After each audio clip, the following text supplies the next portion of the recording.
자, 하나님의 말씀은 레위기 1장 1절로 9절입니다.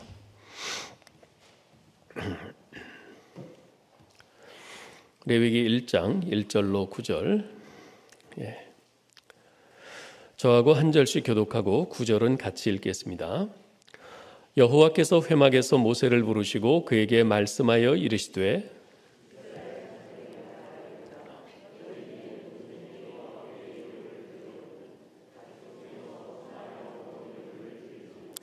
그 예물이 소위 번제이면 흠없는 수컷으로 회막문에서 여호와 앞에 기쁘게 받으시도록 드릴지니라.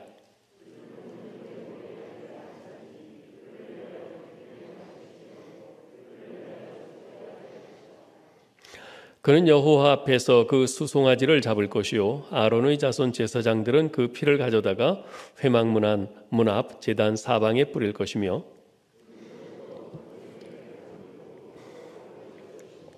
제사장 아론의 자손들은 제단 위에 불을 붙이고 불 위에 나무를 버려놓고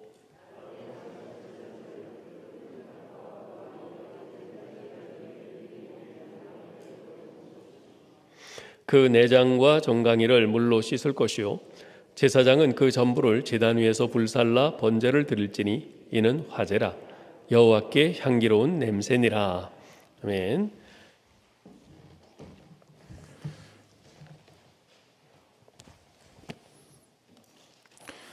제가 말씀 전하기 전에 하나 좀 묻고 싶습니다.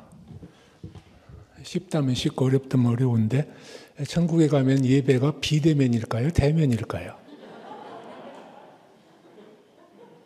우리가 그날에 얼굴과 얼굴을 맞대고 보리라 말씀하셨으므로 비대면은 없을 것 같아요.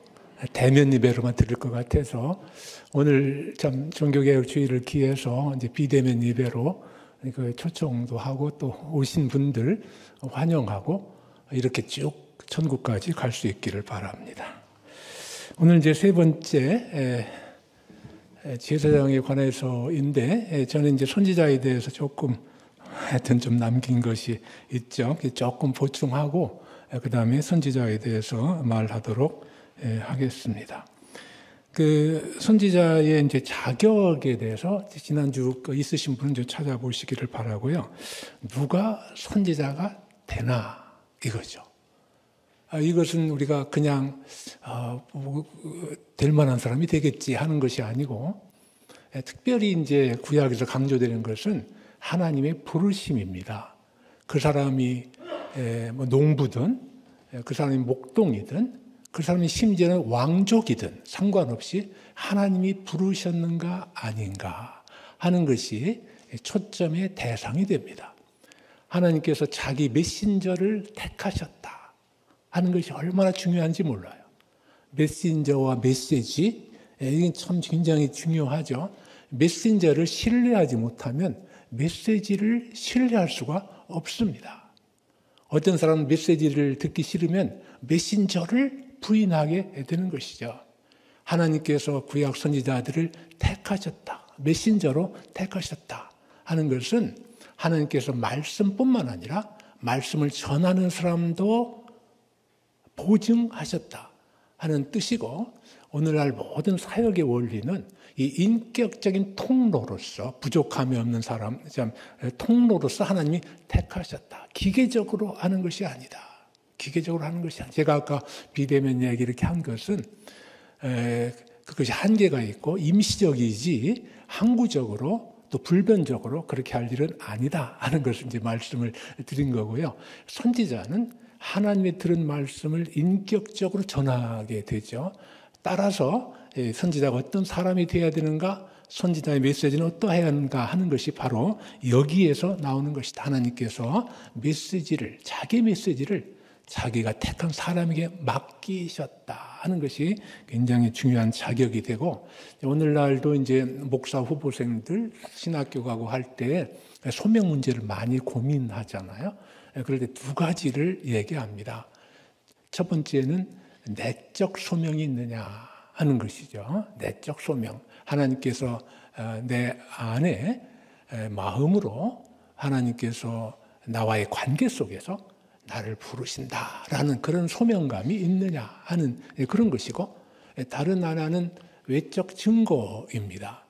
내적으로 확신이 충만해도 남이 볼 때 저분이 이제 어제 믿었잖아, 어제 세례받았잖아, 이러면 안 되잖아요. 저분은 말을 하는 걸 다른 사람에게 효과적으로 복음을 전도할 수 없다, 증거할 수 없다, 이런 여러 가지 장애가 있을 경우에는 그것도 좀 생각을 많이 해봐야 되잖아요. 이런 두 가지를 이렇게 얘기를 하는데, 이제 구약에서 이제 하나님께서 예비된 자들을 하나님께서 주권적으로 부르신다 하는 것이, 하나님이 이스라엘을 통치하실 때, 말씀으로 통치하실 때 얼마나 메신저를 중요시 여기는가 하는 것을 알 수 있고, 그건 오늘날도 교회에서 말씀을 전하는 사역자들이 얼마나 하나님의 부르심과 그리고 부르심에 합당한 자로서의 요청이 얼마나 크고 중요한가 하는 것을 잘 보여주고 있습니다.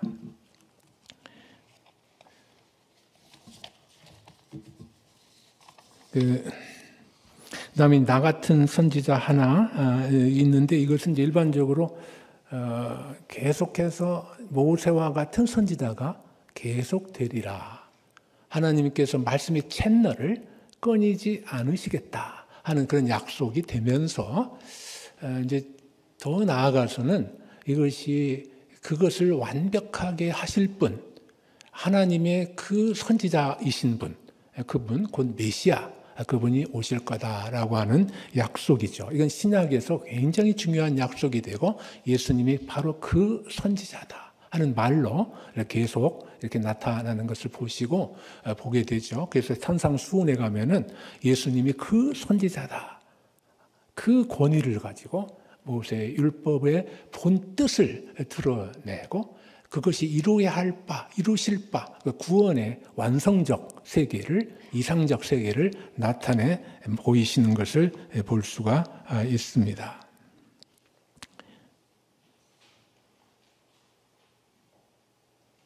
그 다음에 참 선지자와 거짓 선지자, 이 얘기는 특별히 요즘에 이제 거짓 교훈이 많지 않습니까? 이루 헤아릴 수도 없죠. 신천지로부터 시작해서 이제 최근에 또 광고도 굉장히 많이 하고, 제가 과천 사는데 과천에서 가까운 신도시 같은 것이 지금 분양 이미 끝나고 건물도 올라가고 그랬는데, 이게 종교 부지를 입찰을 했는데 1순위, 2순위, 3순위가 이단이에요. 참 내가 이렇게 영향력이 없나 이런 생각이 들기도 하고, 이건 그냥 농담입니다만 참 자괴감이 든다. 어떻게 이런 일이 일어날 수 있는가? 여기 여러 가지 제도적이고 상황적인 그런 것이 다 있기는 하지만은, 그러나 어떻게 이렇게 되었을까 하는 생각이 들면서 이런 것들을 잘 분별할 필요가 있다 하는 것을 다시 한번 생각해 봅니다. 가장 중요한 것은 말씀이죠. 얼마나 충실하게 말씀 위에 섰는가. 역사적인, 전통적인 그러한 기독교의 진리 위에, 우리의 고백적인 신앙의 기초 위에 과연 서 있는가 하는 것을 봐야 되고, 또 이 선지자의 그 메신저의 중요성을 볼 때 윤리적으로, 도덕적으로, 사회적으로 지탄받지 않는 건강한 그런 시민으로 또 교인으로 이렇게 해왔는가 하는 것들을 잘 이제 봐야 되겠죠. 거기 이제 몇 가지는 적어놨기 때문에 그것을 제가 다시 하지는 않겠습니다. 가장 중요한 현실적인 것은 이런저런 것을 다 이제 개개인이 분별하는 것이 첫째로 중요하고, 그런데 이제 둘째로 차선책으로는 잘 이단들이 요새 쉽게 이렇게 분별이 되고, 한번 듣고 그냥 아니네 이렇게 말하는 것은 쉽지 않을 경우가 많기 때문에, 담임 목사님에게 또 교역자에게 문의해 보는 것, 이것은 굉장히 실제적으로 도움이 되고 중요한 방식이라는 것을 이제 말씀드릴 수가 있겠습니다. 그 선지자들이 메시지를 증거할 때 일정한 패턴을 따른다 하는 것이 이제 그 다음에 좀 소개가 되어 있어요. 이것은 여러분 이제 기도할 때도 기도 형식이 있잖아요. 형식주의로 나가는 게 아니라 아무리 자유로운 설교라도 처음에 시작과 끝 같잖아요. 중간에서도 죄의 고백이라든지 또 그의 간구라든지 이런 일정한 패턴이 있게 보이지 않는 형태가 있거든요. 설교도 마찬가지입니다. 그런데 이 선지자들이 예언할 때도 마찬가지예요. 예언할 때도 이 예언이 전에 말한 대로 미래 예언, 미래만을 가리키는 게 아니라 대부분은 오늘날 설교와 비슷한 그런 권면의 말이, 책망의 말이, 회개를 촉구하는 말이 있기 때문에 일정한 틀을 따른다 하는 그 얘기가 쭉 나와 있습니다. 내용도 일정합니다. 되게 선지자들이 이제 빠지지 않는 것 중에 하나가 책망의 말이에요. 약속의 말씀도 있고 복을 주는 말씀도 있고 여러 가지가 있지만은 죄가 있을 때 책망하는 말씀이 사실상 여러분 읽어보시면은 답답하잖아요. 선지자 읽어볼 때는 왜 이렇게 죄만 짓고 사나? 또 짓고 아무리 말해도 안 듣고 왜 그러나 이런 생각이 들잖아요. 그럼에도 불구하고 선지자들은 하나님의 말씀에 따라서 왜 그렇게 하나님의 사랑을 모르는가? 또 하나님의 그 말씀에서 어긋나는가? 빨리 돌아와라. 이 말을 계속해서 하고 있지 않습니까? 이런 것들은 선지자들이 빠지지 않고 늘 얘기하는 것 중에 하나입니다. 죄의 지적, 그 다음에 죄 그렇게 계속 나갈 경우에 임하게 될 하나님의 형벌, 그 다음에 그럼에도 불구하고 돌아와라. 그 다음에 그렇게 해서 안 들어오면 벌 받는다.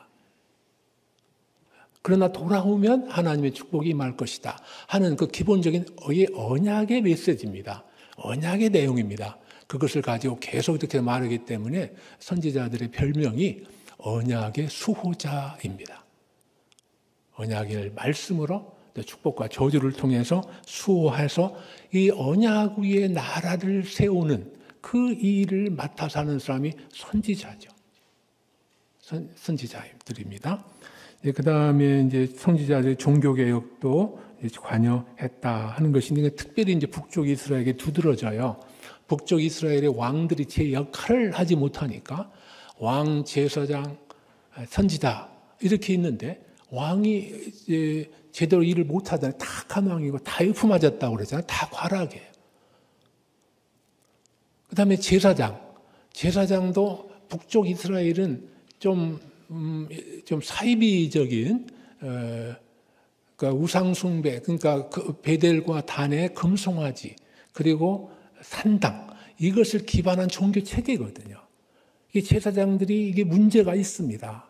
이거 제대로 된 것이 아니라 그 체계 자체가 문제가 있는 제사장이기 때문에 제사장들이 바로 된 종교 체계를 세우거나 하나님의 용서와 제사에 근거한 그러한 관계를 유지하기가 어려워요. 제대로 못해요. 남은 것은 선지자뿐입니다. 이 셋 중에서 두 축이 무너졌기 때문에 한 축, 꼭 선지자가 이 일을 떠맡아 하는, 그러니까 제사장 일은 하지를 못해요. 하질 않고. 다만 왕을 통해서 백성들이 최소한의 하나님 나라의 면모를 유지해 나갈 수 있는 그런 것을 하기 위해서, 근데 대표적인 것이 엘리야와 엘리사죠. 왕이 못한 것을 하나님은 엘리야를 통해서 하시고 엘리사를 통해서 하십니다. 그렇게라도 해서 북쪽이 제도적으로는 문제가 있고 대조적으로는 하나님 나라 아닌 것 같으나, 그러나 그 백성, 그 가운데 7,000명이나 남겨둔 그 사랑하는 백성, 그 백성을 형식적으로도 외형적으로도 유지함으로써 지탱되게 하려는 하나님의 사랑이 선지자를 말씀만 전하는 것이 아니라 그것을 통해서 사실은 왕적인 역할까지도 감당을 하게 되고, 또 여러 가지 개혁 조처들을 하게 되고, 이것은 예배에 관계된 개혁, 그 제사장 역할까지도 어떤 면에서 일부 하는 것이죠. 이렇게 해서 선지자가 위기의 때에 종교 개혁을 통해서 북쪽의 나라를 유지시키는, 어느 정도 일정 부분 지탱케 하는 그 일을 감당했다 하는 이제 그 얘기를 좀 하게 되는 것입니다. 그 다음에 이제 마지막으로 그 부분에 대해서 선지자와 그것에 대해서 얘기를 할 때 여러분 또 하나 질문을 하나 좀 해보겠습니다. 북쪽 이스라엘이 멸망한 이유가 뭐죠?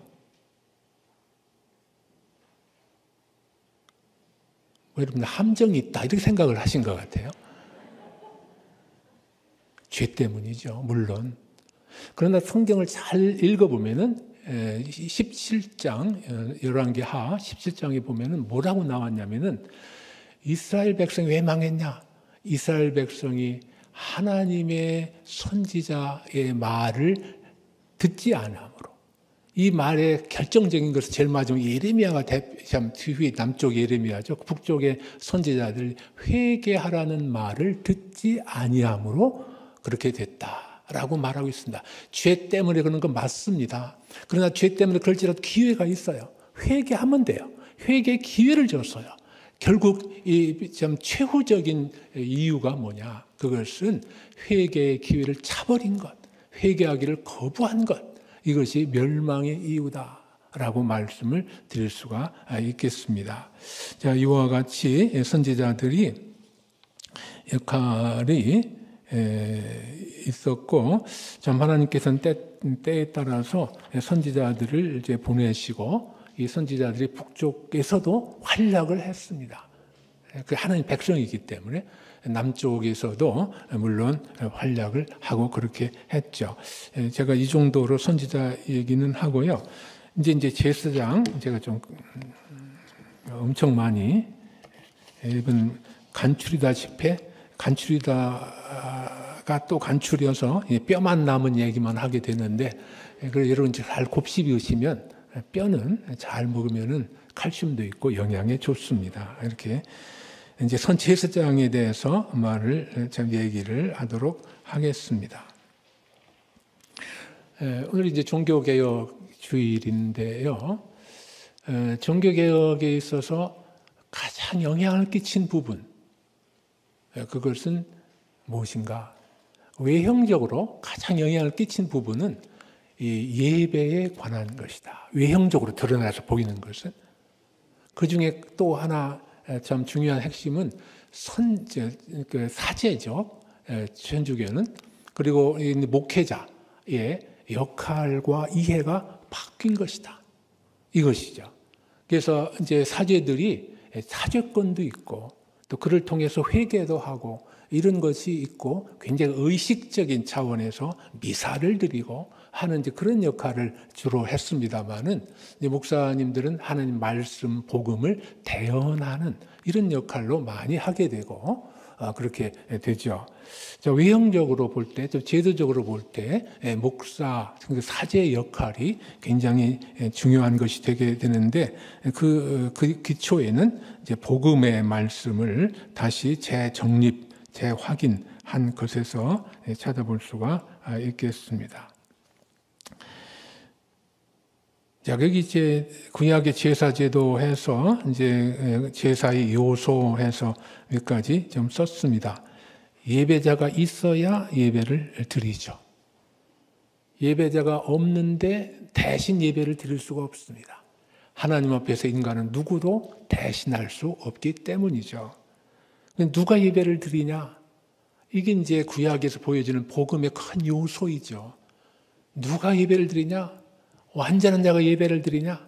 누가 제사를 드리냐? 죄 없는 자가 제사를 드리냐? 제사의 이 5개 제사 중에서 한 가지 빼고 3가지, 4가지 제사는 죄인이 죄를 사하는 제사입니다. 그러니까 죄인이 드리는 거예요. 뻔뻔하게 나는 죄인이다, 아무렇지도 않다 이런 것이 아니고 죄인임을 자각하고 하나님께 나아가는 거예요. 이게 예배자의 그 자격이랄까요? 요청이다. 누구라도 드릴 수 없다. 다만 이제 그 예배 가운데 이제 희생제물이니까 안수를 하죠. 이건 죄의 전가를 의미합니다.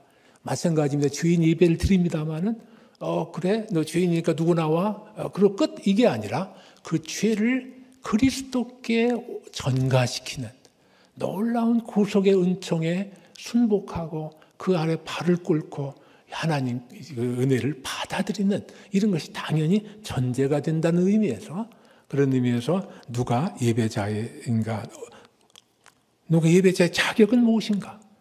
바로 죄인이다, 이렇게 말할 수가 있겠습니다. 제사장이 이 제사에서 중요한 역할을 하죠. 이제 제물은 당연히 드려야 되는 거고요. 제물도 두 가지 종류가 있죠. 하나는 피 흘리는 제사, 이것은 주로 속죄와 죄 사하는 것과 관련이 있고, 공물, 이것은 수고해서 얻은 바를 하나님께 드리는 선물, 공물, 공물과 같은 성격의 것입니다. 그래서 예배에는 늘 두 가지 요소가 있죠. 하나는 하나님 앞에 죄 때문에 드린 제사이고, 다른 하나는 나의 모든 것을, 노력을 포함해서 하나님께 드리는 그런 부분이 있습니다. 그다음에 이제 제사장이 이제 백성을 대표한다. 백성을 대표한다는 게 뭐냐?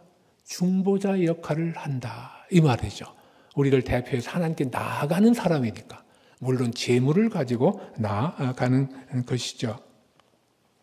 그리고 사죄의 선포도 합니다. 하나님께서 그 재물에 근거해서 사죄의 말씀을 하시는 것을 선포의 방식으로 대신하는 것입니다.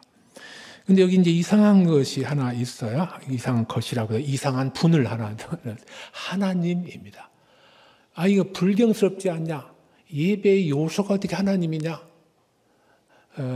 그냥 일반적으로, 근데 예배에 하나님이 안 계시다라고 하면 그 예배가 예배인가?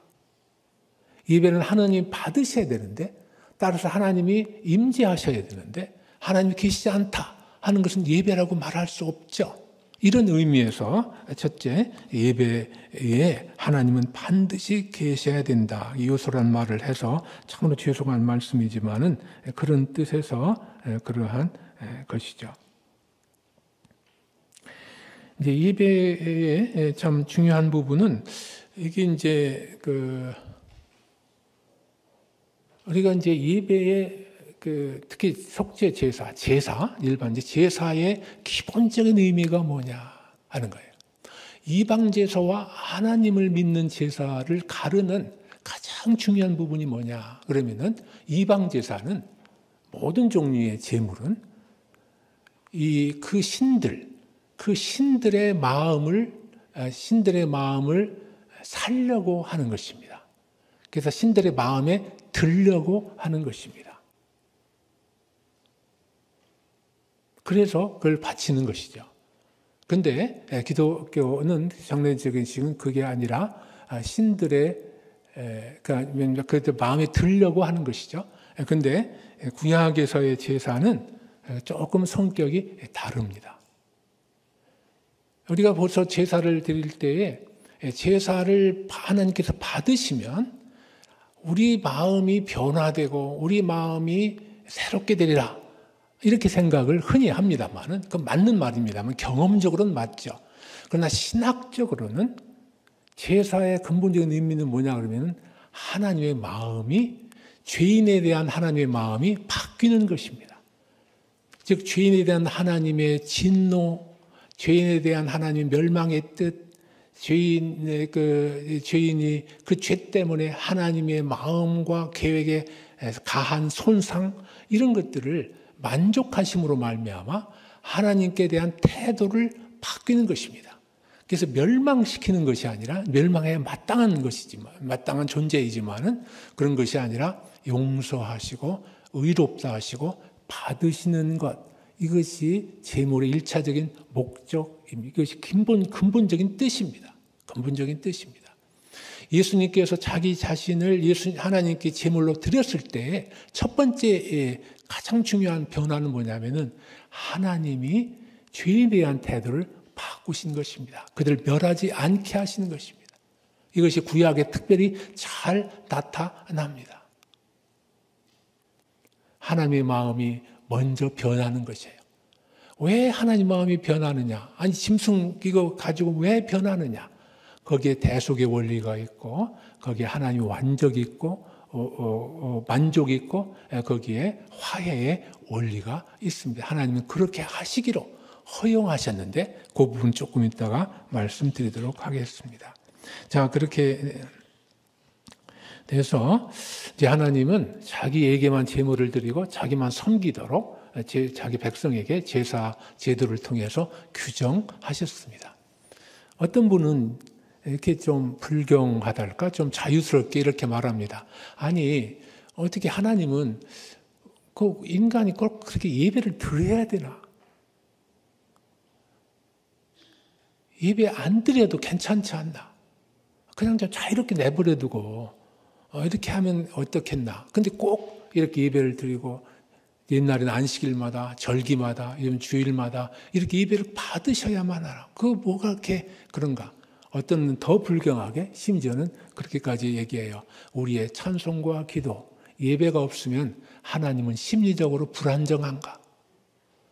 인간의 그런 것들이 없으면 하나님은 아무것도 할 수 없으신가? 이런 얘기까지 이렇게 좀 하기도 하고 그래요.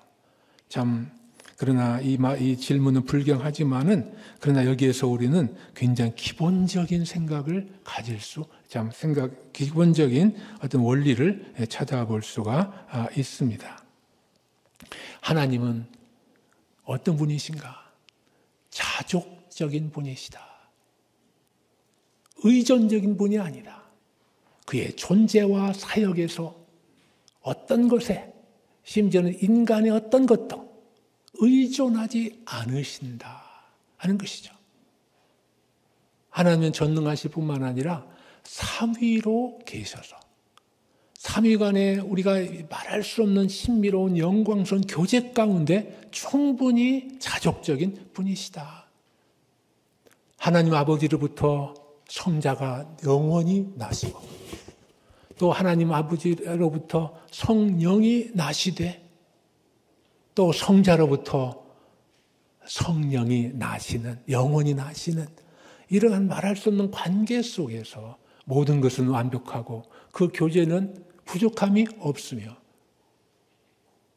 이것은 모든 관계의 원형이 되고 모델이 되는 그러한 관계에서 얼마든지 사신다. 걱정 마라. 우리가 뭘 해야 주님은 되고 우리 인간이 있어야 하나님이 좀 덜 헛헛하고 더 풍성해지고 정서적으로 이런 분이 아니시다. 충분히 자족적이시다. 그럼에도 불구하고 인간을 창조하시고 구속하시죠. 창조할 때 목적이 무엇입니까? 우리의 하나님께 영광을 돌리기 위한 존재로 지으셨다 하는 거죠. 그래서 참 이 예배가 그렇게 중요한 것이죠.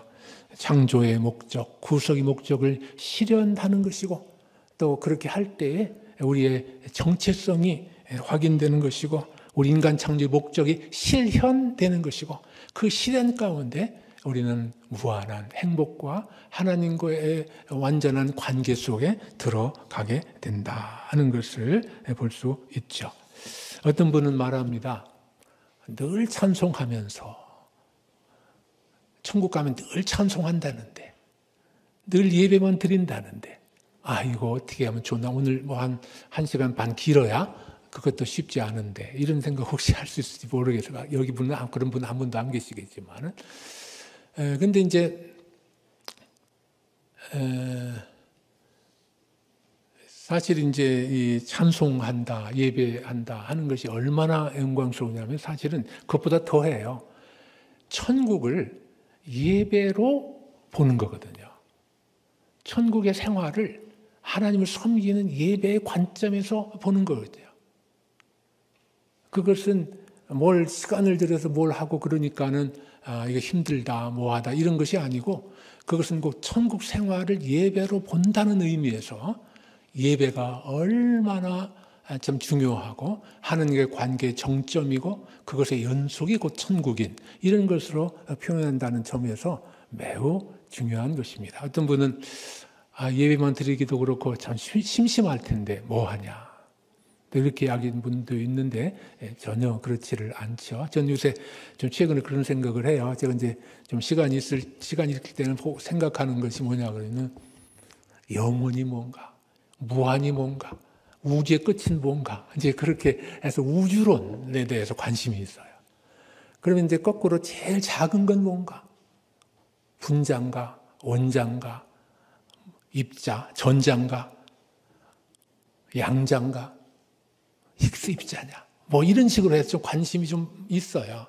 그러면서 하는 생각이 별이 그 말할 수 없이 많은 별 가운데 한 사람에게 하나씩 너 그렇게 심심해? 할 일 없어?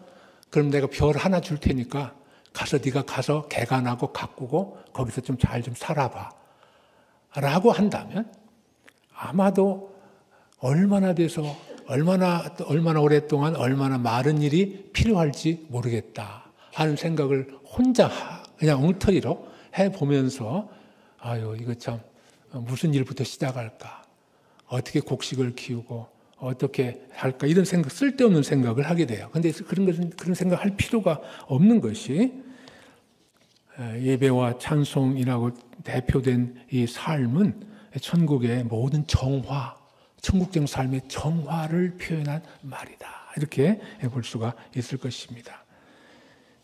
예배 절차가 있습니다. 예배 절차를 몇 가지를 좀 봤습니다만 이게 맞는 경우가 예배자, 즉 제물을 끌고 하나님께 예배를 드리러 온 사람이 하는 일이에요. 그런 의미에서 예배하는 드리는 사람이 할 일이 정말로 많았어요. 구약 시대에는. 그래서 처음에는 그 제물을 준비합니다. 가장 좋은 제물을. 그런 다음에 가지고 와요. 그래서 이제 성전 저쪽 입구로, 바깥들 입구로 이제 가지고 오고, 그런 다음에 예배자가 머리에 안수합니다. 짐승의 머리에. 제사장이 하는 게 아닙니다. 그걸 끌고 온 사람이 안수를 해요, 짐승의 머리에. 그 말은 내 죄가 이제 이 짐승에게로 옮겨갔다. 그래요. 그 안수라고 하는 것도 살짝 손을 얹는 게 아니에요. 어원적으로 보면은 몸 무게를 지탱하는 듯한 이런 뜻이에요. 그러니까 내 죄가를 옮겨 실른다 하는 뉘앙스를 나타내는 그런 말입니다. 그래서 그것이 두 번째 안수, 그런 의미의 안수예요. 그 다음에가 이제 그 제단이 있잖아요. 그 바깥들에 그 제단이 있는 그 북쪽에서 그 제물을 잡아요. 그 제물을 잡는 것을 누가 하냐면은 이게 이제 대부분 제사장이 하는 걸로 알고 있는데 그렇지 않아요. 누가 잡습니까? 예배자가 잡습니다. 자기 죄를 진 안수함으로써 죄를 대속할 그 짐승을 예배드리는 사람이, 제사 드릴 사람이 잡아요. 그것을 토막 치는 거, 왜냐하면 조각 내는 것도 예배자가 그렇게 해요. 제사장이 하는 것은 피를 받아서 뿌리는 것입니다. 뿌리는 것이에요. 자, 여기서 한 가지 우리가 예배가 얼마나 이 제사, 예배자 참여적인가 하는 것을 볼 수가 있어요. 아주 너무 힘들 정도로. 이 말은 여러분이 뭐 다 해라, 뭐 힘들게 해야 된다 이런 뜻이 결코 아니라 예배자가 최소한 구경꾼이 아니다. 관중이 아니다. 이 예배에서 제물을 드리는 그 사람, 그게 바로 예배자고 참 제사 드리는 사람이다 하는 것을 볼 수가 있습니다. 자기 죄 문제를 가지고 이 예배의 핵심에 두며 그것이 피로써 속죄함을 받게 되고 또 그러니까 제사장을 통해서 들려지는 용서와 축복의 말을 듣고 돌아가는 이러한 형태의 예배이기 때문에 이것이 신약 예배제도에서 그대로 거기 배어 들어갔다 이렇게 볼 수가 있겠습니다. 그래서 이 피는 어떻게 왜 중요하냐? 이것은 마술적이 아니다. 마술적이라는 말은 피 자체에 그런 능력이 있어서 피 자체의 어떤 성분이 인간의 죄를 사하게 하는 어떤 그런 것이 있어서 그런 것은 결코 아니다. 신비적이 아니다 하는 거예요. 그럼 어떻게 짐승의 피가 인간의 생명을, 그것도 죄를 대신할 수가 있는가? 그래서 이제 자유주의자들은 우리가 그걸 물리치면 그걸 도무지 납득이 안 된다. 어떻게 인간의 죄를 다른 인간이 사할 수도 없는데 인간의 죄를 어떻게 짐승이 사하냐? 이렇게 해서 속죄와 대세, 특히 대속을 부인하는 이러한 식으로 나아갑니다. 그러나 그것은 오늘 본문에도 사실은 잘 나와 있습니다. 그것은 이 피의 효능 때문에 그런 것이 아니라 하나님이 지정하신 것 때문에 그렇습니다. 하나님이 그렇게 정하셨어요. 이것은 그 속죄가 될지니, 내가 이것을 제하는 것은 이제 인간의 죄를 해결하려면 그 사람이 죽을 수밖에 없는데, 살리면서 참 이 죄 문제를 해결하려면 다른 사람이 혹은 다른 존재가 할 수밖에 없다. 그런데 지금은 제자들을 통해서 짐승의 피를 그 사람 생명 대신해서 드린다. 그러나 이것이 물론 말씀은 아직은 안 하시지만은 장차 예수 그리스도의 온전한 생명과 헌신, 생명, 목숨, 그것을 드림으로 우리 죄를 위한 완벽한 제사, 영원한 제사를 드릴 것을 가리키는 그러한 맥락 속에서 하나님이 정하신 것입니다. 이것은 하나님이 정하셨기 때문에 효력이 있는 것입니다. 그래서 이것이 사람들이 참 쉽게 자연적으로 당연히 못 받죠. 그래서 참 매 주일마다, 매 절기마다 1년, 2년, 또 수백 년 이렇게 동안 계속해서 가르쳐 주는 것입니다. 이것은 하나님의 죄 속죄함을 위한 하나님이 정하신 제도이다. 누구든지 하나님이 정하신 이 제도를 믿고 제사를 드리고 예배하는 자의 죄는 사하여 줄 것이고 하나님 백성의 축복을 받을 것이다. 하나님의 구원의 완성, 샬롬의 세계를 경험하고 누리게 된다라고 하는 것을 가르쳐 주는 것입니다.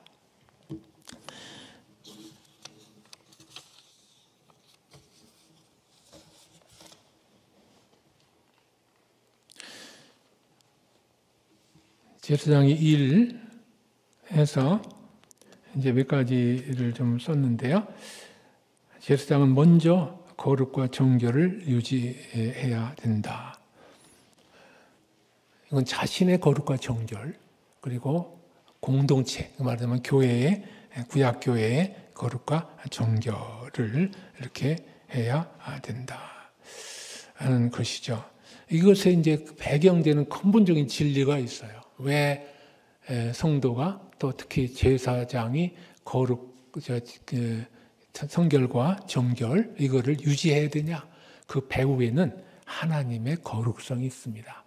내가 거룩하니 너희도 거룩하라 이렇게 말씀하고 있어요.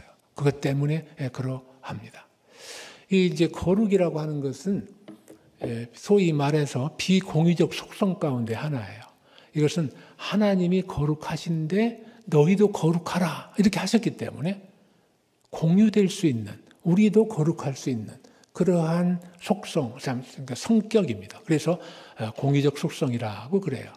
여기서 하나 조금 딴 길로 가서 생각을 잠깐 해보면은 하나님이 내가 거룩하니 너희도 거룩하라 이렇게 말씀하셨어요.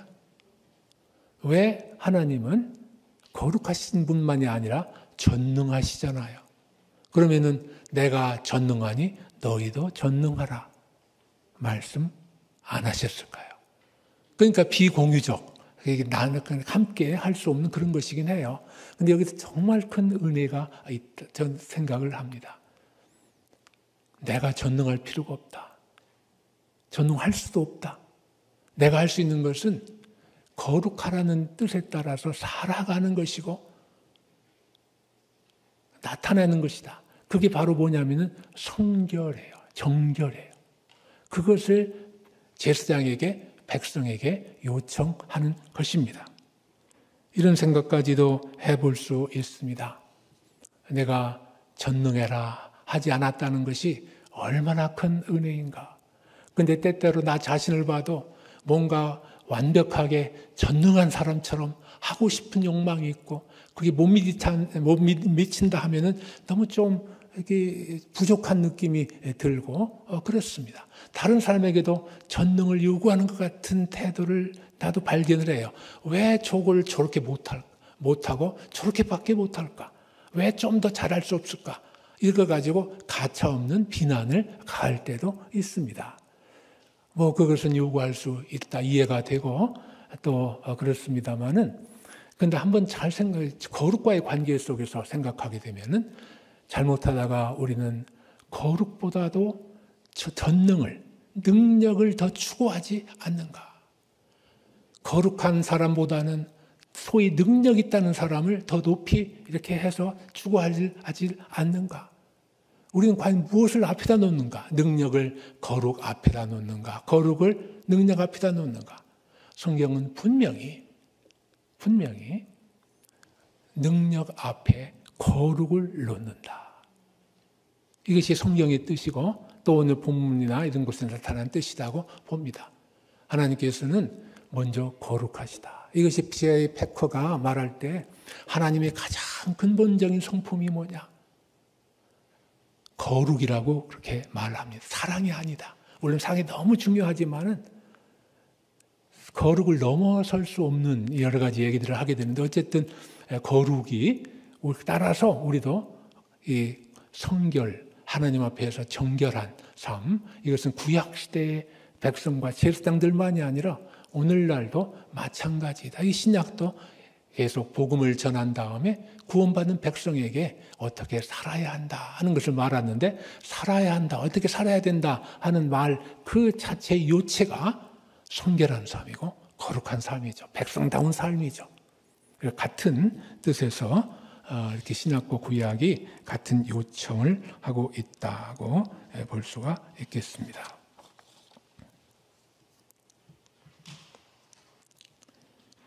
제사장은 당연히 예배를 관장합니다. 그런데 오늘날 만인 제사장설 신약 시대부터 해서 루터가 또 종교개혁주의입니다만은 그걸 말하게 되죠. 이 만인 제사장이라는 건 모두가 제사장이다 이 말인데 이 말의 이제 적용과 그 함축이 중요합니다. 이 말은 목회자가 필요 없다 하는 말이 아니고요. 우리 모두가 다 목회자다 하는 말도 아니죠. 우리가 다 제사장의 역할을 해야 된다. 가장 중요한 제사장 역할이 뭡니까? 복음의 제사장 역할을 하는 것이죠. 제사장의 가장 중요한 임무는 신약에서 근데 로마서 15장 같은 데는 이방인을 하나님께 제물로 드리는 것이에요. 그게 구약 제사제도의 완성이고 목표예요. 이방 사람 믿지 않는 사람들을 하나님께 드리는 것, 전도의 제사장, 선교의 제사장 역할을 하는 것이 우리 모두가 하는 일로 주어진 것이죠. 그런 의미에서 제사장의 만민 제사장설을 말씀을 이해해야 할 것입니다. 그 다음에 이제 축복과 기도해서 축복 얘기가 나오고요. 하나님께서 내게 너를 지켜주시고 내게 복을 주시고 제일 마지막에 너에게 평강 주시기를 원하노라 하는 이런 말씀은 제사장이 백성들에게 기도했던 하나의 전형입니다. 그래서 백성들을 위해서 복을 비는 하나님께 제사드리고 죄 용서를 구하는 백성들에게 제사장이 사죄의 말을 하는 그것의 일환이라고 할 수가 있겠습니다.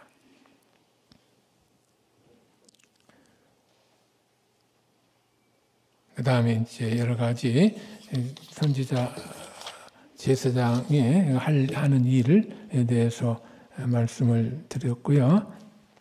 그 기록되어 있는 걸 참조해 주시기를 바라고요. 제사장의 복장이 좀 특이해요. 그래서 성경에 어느 곳에도 왕의 복장은 이렇다. 이렇게 한 곳이 없어요. 이렇게 해야 된다. 또 어느 곳에도 선지자는 이렇게 입어야 된다 하는 것이 없어요. 엘리야가 석청을 먹으면서 가죽띠를 띠고 이렇게 한 것은 그의 패션이지 정해진 게 아니에요. 그냥 광야에서 살기 편한 일종의 패션입니다. 그래서 그런 것이 없어요. 그런데 제사장의 의복만은 너무나 자세히, 너무나 엄정하게, 너무나 화려하면서도 참 의미심장한, 그러니까 굉장히 상징적인 그런 옷도 입고 뭐 흉패들 이런 것도 붙이고 뭐 여러 가지 일들을 얘기를 해요. 그런 것은 그의 의복은 다른 것이 아니라 그 일종의 움직이는 성소입니다. 걸어다니는 성소예요. 거기에서는 하나님의 성품을 나타내는 임재를 가리키는 요소들이 있어요. 또 한편으로는 백성을 대표하는 하나님께 나아가서 드리는 이런 요소들이 함께 있습니다. 이것은 제사장의 중보적 기능과 딱 맞습니다. 하나님의 백성의 제사를 받아서 하나님께 드리고 하나님의 사함을 백성들에게 선포하는 이러한 역할을 의상을 통해서 드러내는, 상징적으로 나타내는 그런 요소들을 담고 있습니다. 5대 제사가 있는데 이거를 어떻게 다 얘기하겠습니까?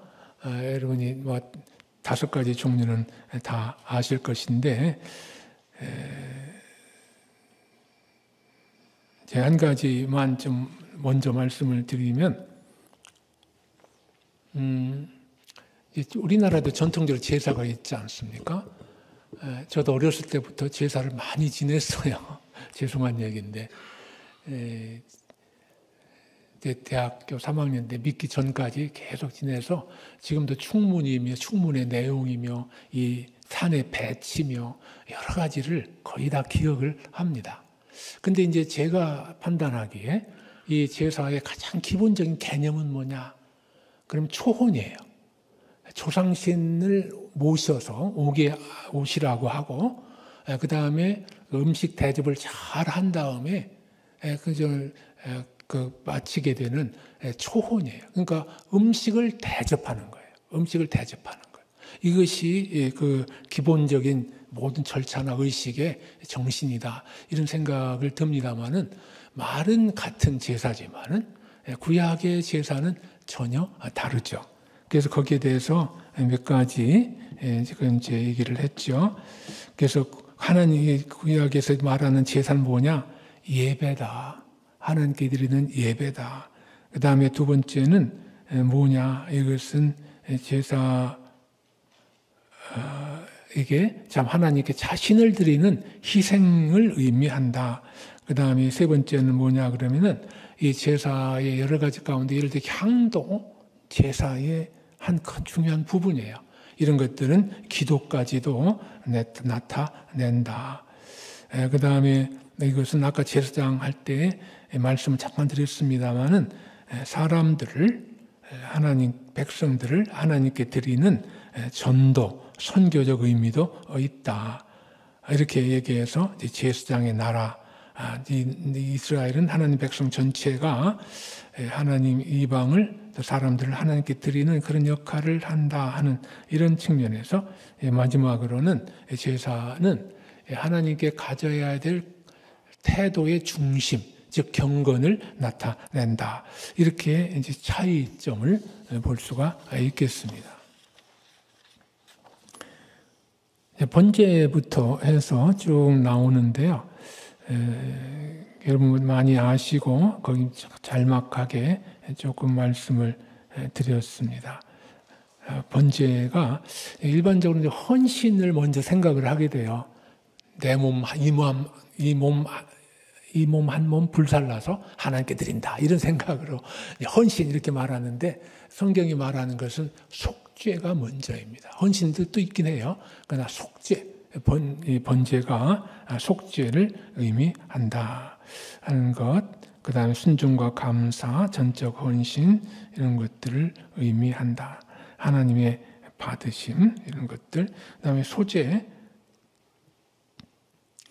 소제는 번제 다음에 드리고 번제와 함께 짝을 이루어서 드리거든요. 그래서 죄 용서를 위한 것이고 다른 하나는 소제, 그러니까 내가 하나님께 주신 땅에서 하나님 주신 재능으로 하나님의 주신 태양과 이런 모든 공급 가운데서 수고해서 얻은 결실, 이거를 하나님께 드린다. 이렇게 됩니다. 오늘날로 치면 헌금, 특히 11조 이것이 여기에 해당된다. 감사연금 이런 것들에 해당된다라고 말할 수 있겠습니다. 그다음에 이제 화목제. 이런 제사들은 늘 정신이 참 중요하죠. 예수님도 말씀을 하시잖아요. 내가 제물을 드리려다가 형제에게 원망 드릴 만한 일이 생각나거든 먼저 가서 사화하고 그 다음에 제물을 드려라. 이것을 화목제라고 생각을 해보시죠. 그럼 어떻게 되겠어요? 화목제만 들어가지고는 안 되는 거죠. 그 이전에, 화목제 이전에 화해하라. 그 형제와 그리고 나서 드리라. 이렇게 말함으로써 제사의 가장 중요한 것은 그 정신이 있어야 되고 반드시 있어야 된다 하는 것을 잘 보여주고 있고, 이런 것들은 형식에만 그치는 예배는 있을 수가, 제사는 있을 수가 없다는 것을 보여주고 있습니다. 그다음에 속죄제, 이것은 사실 속죄제는 성소에 관한 것이에요. 사람과 어떤 물건들, 제사장 물건들로 인한 그 죄는 성소를 더럽힌다. 이 말은 뭐냐면은 하나님의 임재하시게 부적당하게 만든다 하는 것이에요. 이건 참 중요하죠. 오늘날도 우리 몸은 성령이 거하시는 전이잖아요. 거룩한 전이기 때문에 우리 몸이 성결치 않으면 그러면 하나님께서 거하실 수 없다. 이렇게 이제 말할 수 있는 것이죠. 그래서 하나님의 임재를 하나님이 거하시도록 성소에 하는 것이 속죄제 역할인데, 이것은 성령과도 연관이 됩니다. 왜 그러냐면 아까 말씀드린 대로 성령은 하나님이 보내신 영이거든요. 그런데 성령이 예컨대 근심하게 되면, 성령을 말하는 소멸이라고 그러죠. 이제 그 성령의 사역과 그 성품을 나타나지 못하게 소멸하게 되면 하나님은 임재할 수가 없습니다. 임재하시지 않습니다. 그런 의미에서 성령은 임재의 중개자다, 이런 말을 이제 써요. 중개자다. 그래서 늘 성령이 충만한 것은 뭐냐? 그것은 곧 성령이 우리 안에 거하시되 온전히 거하심으로 하나님의 임재가 충만하다. 이렇게도 말할 수 있겠죠. 그다음에 속건제 얘기가 있고요. 이익과의 관계에 관해서 염두에 두는 것인데 보상제다, 제사에 해당된다. 이렇게도 말할 수 있습니다. 그다음에 특주가 좀 있고 그런데요. 마지막 결론 부분만 말씀을 좀 드리도록 하겠습니다. 예배 제사장은 예배를 드리는, 제사를 주관하는 그런 중보자이다. 이 배경은 당연히 제사를 위한 제사장이기 때문에 제사요, 오늘날은 예배가 얼마나 중요한가 하는 것을 이제 잠깐 말씀을 드리고 마치도록 하겠습니다. 그 선결의 삶이 얼마나 중요한가 하는 것을 볼 수가 있겠습니다. 의로워진 사람은 의롭게 살아야 된다. 이거 신구약의 공통적인 구조이고 요청이죠. 거룩함을 의롭담을 받은 사람은 의롭게 살아야 한다. 그것이 아까 말씀드린 대로 성결과 정결, 즉 거룩이라고 표현할 수가 있습니다. 이 거룩과 성결을 통해서 하나님의 임재가, 충만한 임재가 우리 가운데 거한다 하는 것을 볼 수가 있고요. 이런 점에서 오늘날 죄와 허물을 너무 심상하게 여기는 이런 풍토는 정말로 고쳐지고 개선되어야 한다. 우리가 완벽하게 살라는 말은 아닙니다. 그러나 상한 심령을 어떤 제사보다도 원하시는 그 하나님의 중심에 무릎을 꿇고 그것을 마음에 새기고 사는 사람. 완벽해지다는 것이 아니라 거룩해지고자 하는 것. 더 많은 능력을 원하기보다 앞서서 하나님께 더욱더 가까이 있는 삶을 살아가기를 원하는 것. 제사제도가 그거 아닙니까? 죄인이 못 가잖아요.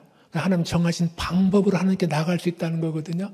그 방법을 믿음으로 하나님께 나아가는 것이고 그것이 예수 그리스도를 믿음으로 하나님께 나아가는 은혜로서 오늘날 우리가 누리고 있는 현실입니다.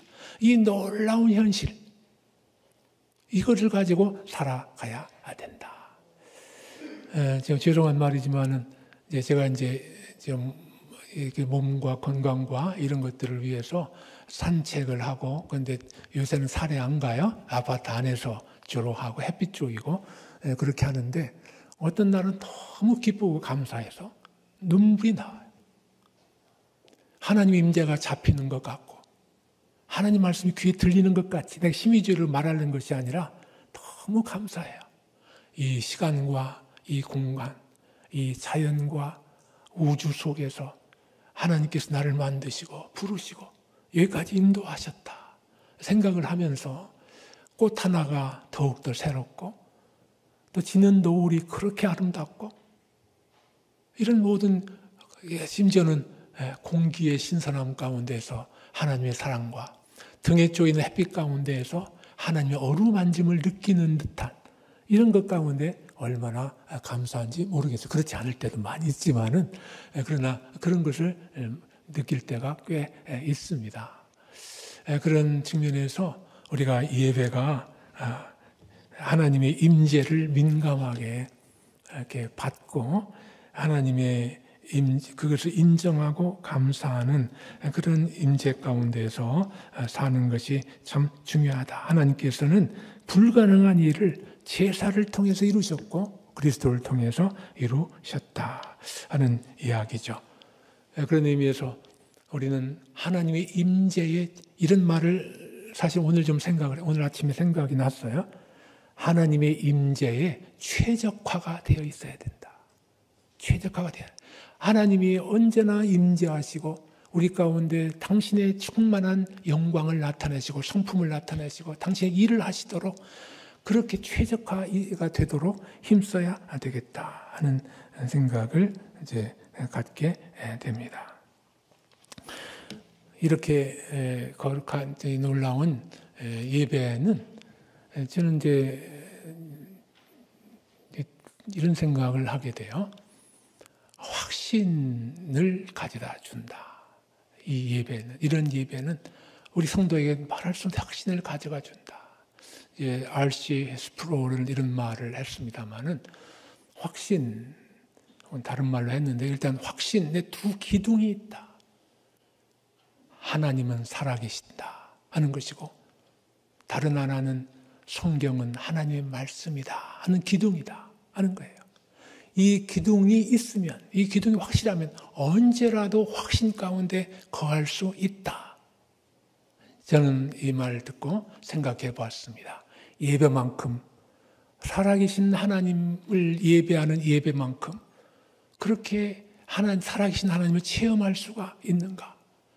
예배에서 듣는 말씀을 통해 들려지는 복음의 진리, 이 말씀만큼, 참 예배에서 듣는 이 말씀만큼 더 중요한 것이 어디 있겠는가? 그 예배는 이 중요한 확신의 근거, 살아계신 하나님, 그리고 하나님의 말씀인 성경을 이렇게 듣고 이렇게 하나님을 예배하는 이것만큼 예배에서만큼 그렇게 할 수가 있는가? 그런 의미에서 다시 한번 예배의 중요성을 생각하게 된다 하는 생각을 가지고 참 오늘 마침 또 이렇게 대면 예배를 이렇게 다시 한번 확인하는 이런 날이었습니다마는 대면 예배가 참 중요하다는 것을 다시 한번 생각하면서 하나님의 임재, 예배 가운데 누리는 하나님의 임재, 이 길을 생각지도 못할 이 길을 하나님이 열어주시고 그리스도가 완성한 이 예배를 우리가 믿음으로 누리면서 그러한 예배의 중심으로 모든 삶 가운데 우리가 누리고 하나님께 가까이 나아가는 성결과 이 복된 삶을 누릴 수 있는 저와 여러분이 되실 수 있기를 주님의 이름으로 축원드립니다.